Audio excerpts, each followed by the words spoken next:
friends, I am the Dungeon Tutor. Welcome! Today, we're answering another question for RPGaDay. Today being the 10th day of August, 10th question. And the question today for the uplifting of the gaming community, giving us a chance to talk about our favorite tie-in fiction. Again, within the realm of gaming. Quite honestly, I can't think of any other fictive work that has captured my imagination and plunged me into it that is not itself the game. Like Dungeons and Dragons, for instance, is its own fiction and several fictions. Many, many fictions. But talking about a particular intellectual property of fiction, the top one's got to be Star Wars. Even if it isn't my absolutely favorite game to play in the world, Star Wars has commanded more of my time, more of my attention in gaming in general than any other IP. Now, in terms of board games, not a lot. I have I have a Trivial Pursuit game. And the Star Wars Trivial Pursuit is a fine game, but I am not a person who delves deeply into who the actors are, who the key grip is for a particular movie, and so on and so forth. My background with role-playing games helps, but I'm not a master of that. Like I usually do pretty well in trivia games, but that one somebody might catch me on that one. Again, just because my overall knowledge of the inner workings of the movies aren't, up to snuff. Sure, I know John Williams, I know Lucas, I know the major actors, but beyond that, no. Couldn't do much with that. But I also have I realized that I kind of missed the boat to try to grab all these things and pull them up, but really this is going to be a little bit lengthy. I have these Star Wars Episode 1, The Phantom Menace Monopoly. And this is actually a big deal. I don't collect every Monopoly under the sun. I only have a few. What sold it for me is they had nice pewter figurines of the major characters. So, I got those. I've never yet found a person who goes, wow, you've got that? That's awesome. There's kind of a stink kind of hovering around the Phantom Menace from people's reactions to it. Largely around characters like Jar Jar. And the CG being kind of jarring. But, I thought it was an okay movie. So I have that. Okay. Other than that, I don't have a ton of board games. And I know there are some really good ones. Back in the day, there was the Trench Run game. I kind of played a little bit like the Zaxxon board game. There was an Assault the Death Star game. There was a variety of board games. I don't have those, unfortunately. Really was, I was living with my parents. I didn't have a collection of games that survived me moving on to college and beyond. So, I don't have any of those. Most of those I've seen, vicariously. So, overall, my board game collection, don't have a lot of Star Wars stuff. I do have some of the Star Wars collectible card game cards. Both Young Jedis, which was kind of a standalone collectible card game that came out at the same time that the Star Wars collectible card game was already out. I didn't care for the game.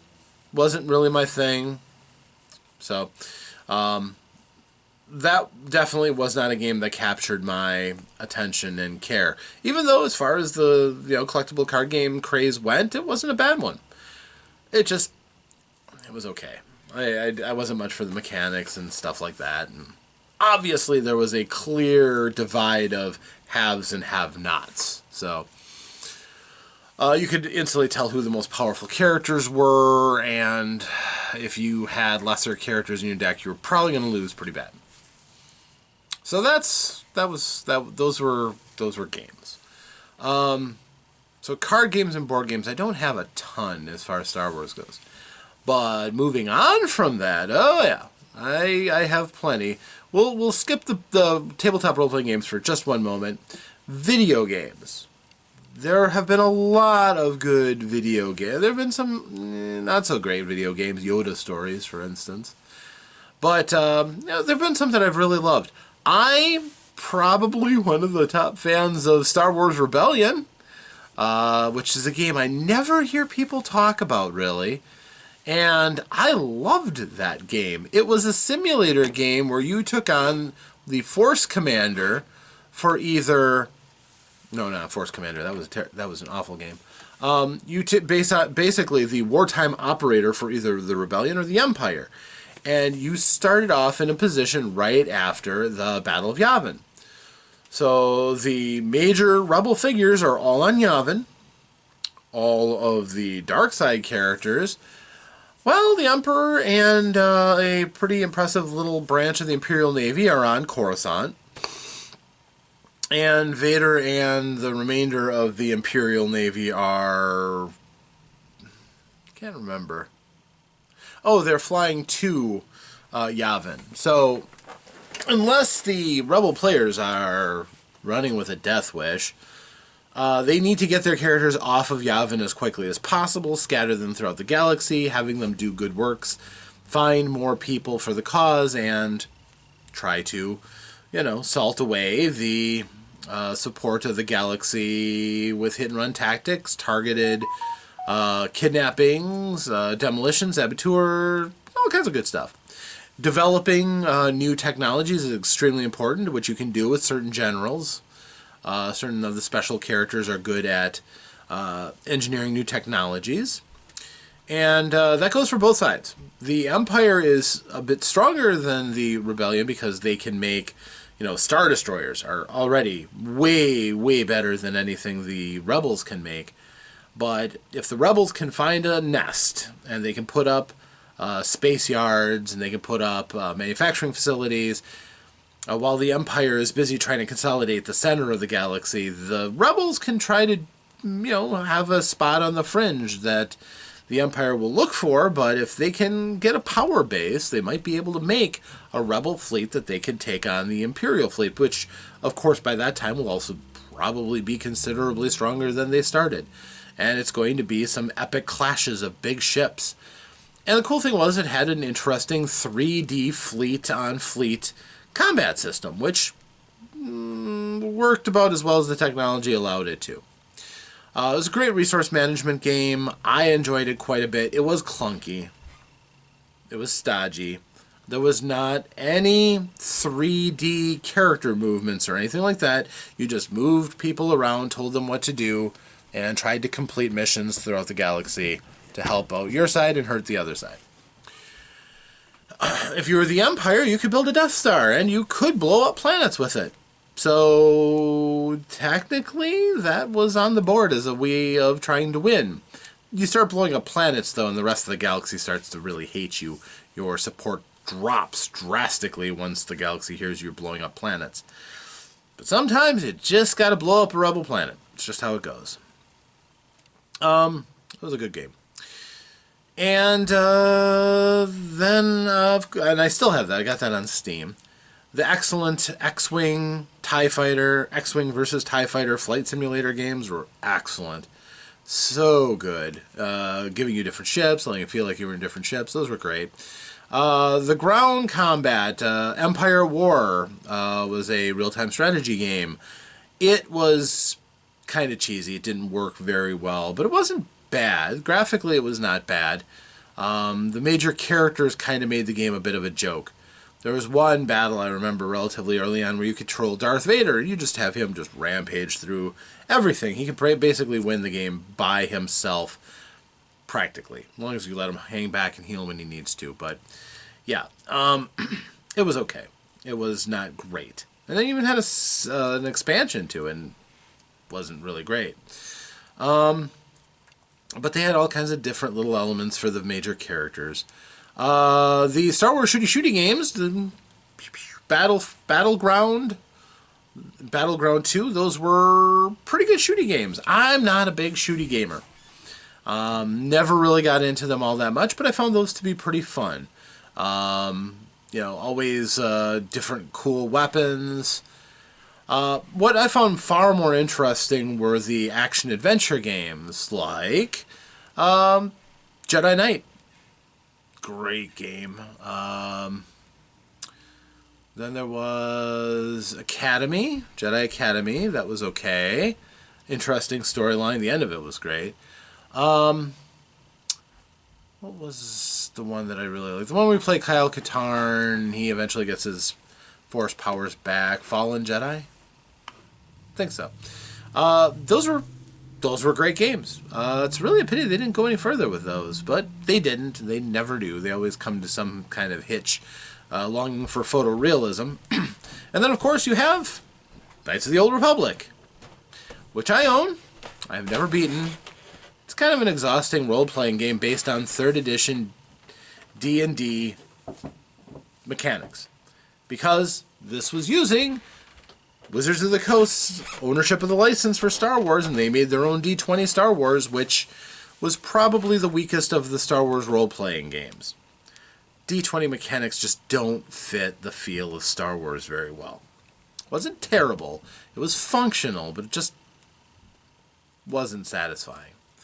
Knights of the Old Republic was actually a pretty good game. I did not play the sequel to it.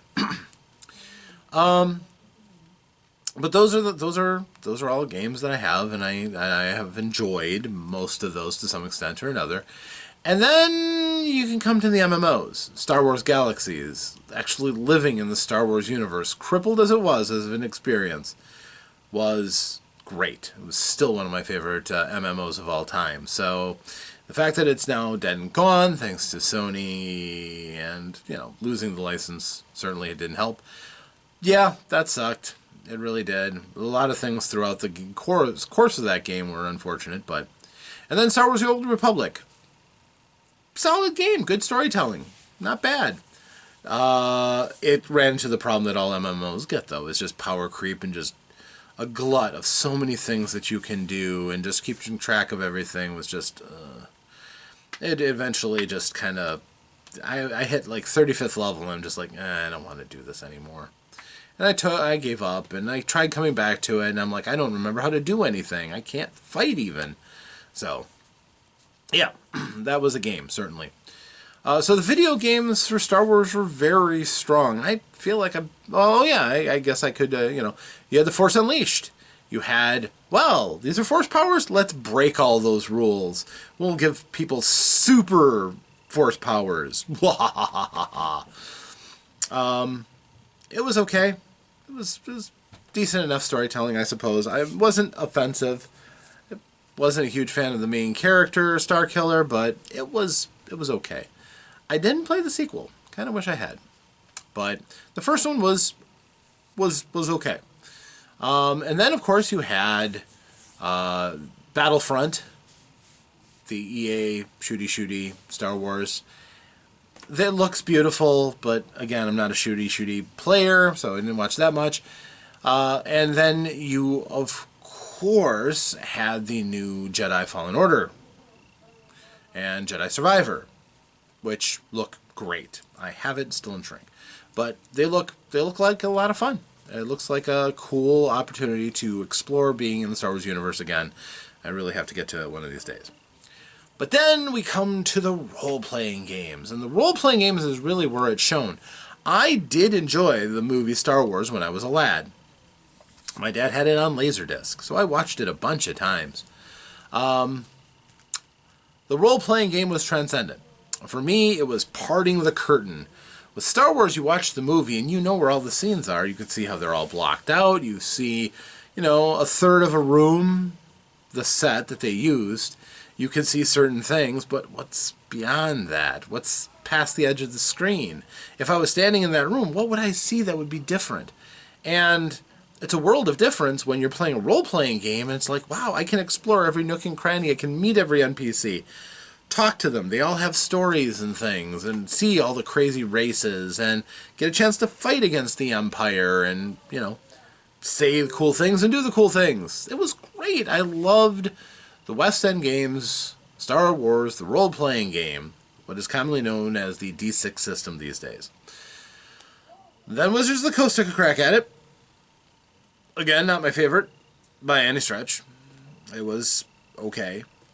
And then Fantasy Flight, of course. They took the system they eventually would become Genesis. They applied it to Star Wars. And from everything I've heard, it is amazing to play. It's a blast. The narrative elements are really good. The dice system is very cool and fluid. And I have it, so I do intend to be running that very soon. And once again, delving into a Star Wars universe that I have missed quite a bit. So, I could tell you all kinds of great stories about characters that I've had. The mercenary Cray Brom, who eventually became partners in a tramp freighter owned by Erickson Flask. And we tramped around the galaxy and did cool things. The poor, deluded, chaotic Jedi that I played, who, considered himself a Jedi Master and was armed with a flashlight. Yeah, that was amusing. My outlaw, Tombstone, real hardcore tough guy, and yeah, it was kind of I don't know. It was kind of therapeutic playing him sometimes. The catharsis was nice. Just playing somebody so hard bitten, I'm just gonna kill you as directly as possible to put as many of you Imperials down as I can before I get killed myself. Yeah, solid character. It was fun in its own way.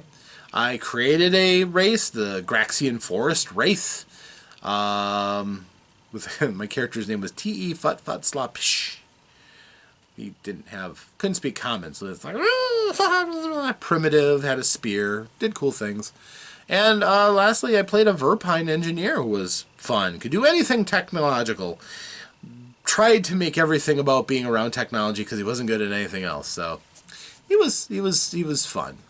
I have loved Star Wars, the universe, more so than the movies, more so than the TV shows, more so than the books, of which I haven't read a lot of the books. I read the Timothy Zahn novels. I read The Courtship of Princess Leia. Ugh. I read one series until Chewbacca got blown up by a moon crashing into this planet. It was like somebody was trying to wipe away everything that George Lucas had ever built with Star Wars, episodes 4 to 6. And in the end, I think that was the Vijan Vaughn novels. The role-playing game to me is the richest. The best part is that it's your Star Wars. And I think that's a lot cooler, quite honestly, than the ones we've seen in movies. Even the ones people love, you can still tell a cooler story by role-playing. And that's what I love. So that is the fictive universe that I love the most in gaming at all. And the best tie-in to role-playing games that I've played and I've enjoyed definitely would be Star Wars. Close runner-up, Shadowrun Seattle. Shadowrun Seattle is an amazing living, breathing world when run by a great game master. It feels unique and special and awesome. So, but Star Wars wins.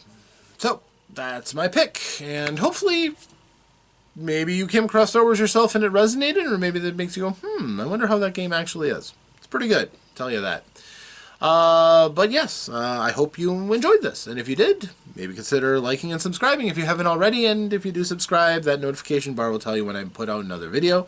Possibly tomorrow, because August, RPGaDay. And hopefully I will see you for another video. If so, I hope in the time between then and now, you, yes, you, get a chance to roll some dice, play some games, have some fun, and stay safe out there, my friends. Until next time, farewell.